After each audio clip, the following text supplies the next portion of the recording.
कि वो मैं इसीलिए मैंने ये कहा कि हाँ, क्या हम इस मौके का फायदा उठा सकते हैं और लोगों को थोड़ा इस समय अगर बोलेंगे तो शायद लोगों की बात समझ में आएगी। विमलेंदु साहब, ये तो शायद संभव नहीं हो कि इस तरीके से जैसे अभी हम 2 महीने के लिए रुक गए थे, ऐसा मौका आए दोबारा, और आना भी नहीं चाहिए क्योंकि इसके अपने बहुत सारे नुकसान भी हैं।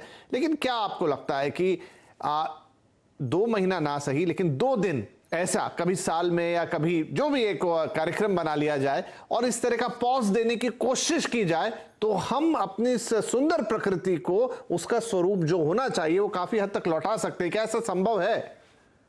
नहीं, देखिए, पॉज देने से या लॉकडाउन एक सोल्यूशन पर्यावरण के परिवर्तन का नहीं है। एक तो संभव नहीं है, और साथ ही ये हुआ कि हम 363 दिन हमें जो करना हो, जितनी भी लूट मचानी हो, जितना भी प्लंडरिंग करना हो, जितने भी खराब काम करने हो, वो हम सब कुछ करेंगे और 2 दिन के लिए रुक जाएंगे। तो ये इसमें वैल्यू नहीं है, ये एक सोल्यूशन नहीं है, एक सस्टेनेबल सोल्यूशन नहीं है। सस्टेनेबल सोल्यूशन है कि हम 365 दिन अपने जीवन शैली में, अपनी नीतियों में, अपनी कार्यशैली में हम क्या परिवर्तन लाते हैं। क्योंकि अगर आप देखें तो नदियां क्यों साफ हुई? नदियां इसलिए साफ हुई क्योंकि इंडस्ट्रीज जिनको पोल्यूट नहीं करना था, उनके पास एनवायरमेंटल क्लियरेंस है। इसका मतलब है कि स्टेट पोल्यूशन कंट्रोल बोर्ड अपना काम नहीं करते थे, इंडस्ट्रीज उन रेगुलेशंस को फॉलो नहीं करती थी और नदियों को प्रदूषित करती थी। अगर हम देखें कि हवा क्यों साफ हुई, क्योंकि हमारे पब्लिक ट्रांसपोर्ट सिस्टम जो है वो डिलैपिडेटेड है। अगर 1 करोड़ गाड़ियां प्राइवेट व्हीकल्स हैं जिसके कारण प्रदूषण होता है, तो हमें प्राइवेट व्हीकल से पब्लिक व्हीकल्स की तरफ बढ़ना बहुत जरूरी है। हम कोल थर्मल पावर प्लांट्स बंद थे इस दौरान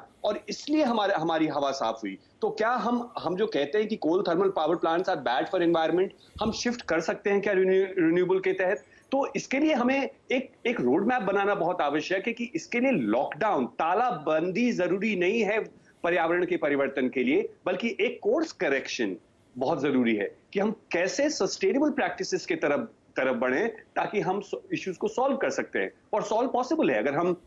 अगर इंडस्ट्रीज पोल्यूट नहीं करेंगे तो नदियां साफ होंगी। अगर कोल थर्मल पावर प्लांट्स बंद होंगे तो हमारी आबो हवा साफ होगी। अगर व्हीकल्स, जितने ज्यादा व्हीकल्स, 1 करोड़ गाड़ियां अगर हमारे दिल्ली शहर में है और बंबई शहर में है, अगर वो कम होंगे तो हवा हमारी साफ होगी। और वो सब संभव है अगर हम सही नीतियों का निर्माण करते हैं और अपने लाइफस्टाइल में परिवर्तन लाते हैं। और उसके लिए हमें लॉकडाउन की आवश्यकता नहीं है कि अगर 5,000 ही सिर्फ बस है दिल्ली के अंदर, वो अगर 15,000 बस हो जाए, एंड टू एंड कनेक्टिविटी हो जाए, एक्सेस और सेफ्टी हो जाए, तो लोग पब्लिक ट्रांसपोर्ट का इस्तेमाल करेंगे और पब्लिक ट्रांसपोर्ट से अपने आप हवा साफ होगी। तो हमें इसके लिए एक्सट्रीम स्टेप, एक्सट्रीम मेजर्स की आवश्यकता नहीं है।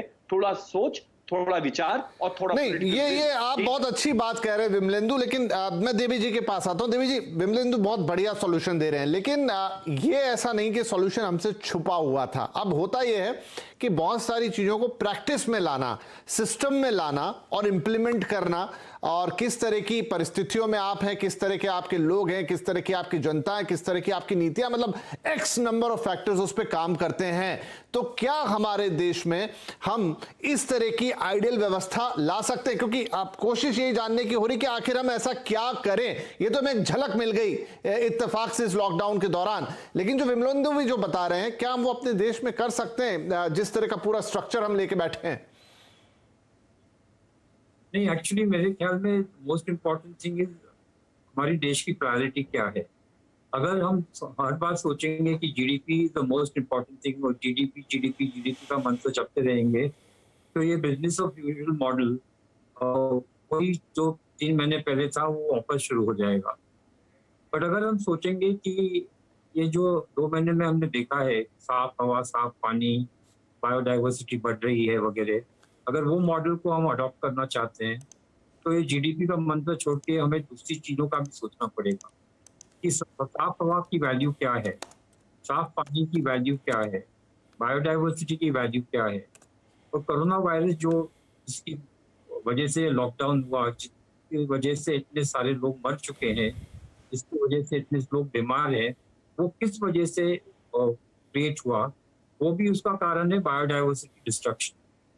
तो ये चीज हमें समझना चाहिए कि जब तक हम फॉरेस्ट एनवायरनमेंट और को प्रोटेक्ट नहीं करेंगे, अगर हमारा यही लक्ष्य होगा कि ज़्यादा इंडस्ट्री चाहिए, ज़्यादा ऑटोमोबाइल चाहिए, ज़्यादा ये कमर्शियल एंटरप्राइजेस चाहिए, तो मुझे नहीं लगता है कि आगे भी कुछ फर्क होने वाला है। बट अगर हम सोचेंगे कि जो हम एक शब्द यूज करते हैं, natural resource accounting, what is the value of what is the value of a natural environment.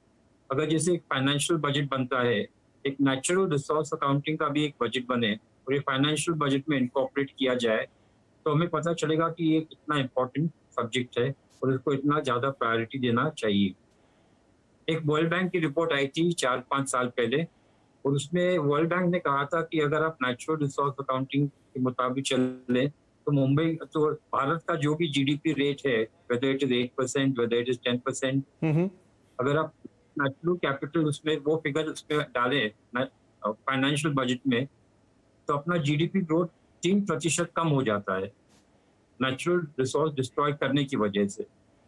तो मुझे लगता है कि ये बहुत इंपॉर्टेंट डिसीजन देना पड़ेगा भारत सरकार को कि along with financial budget we have to look at our natural resources and we have to value ठीक है, our clean तो air. नेचुरल रिसोर्सिंग के लिए आप अलग से कुछ प्रावधान कीजिए। एक बेहतरीन सुझाव हो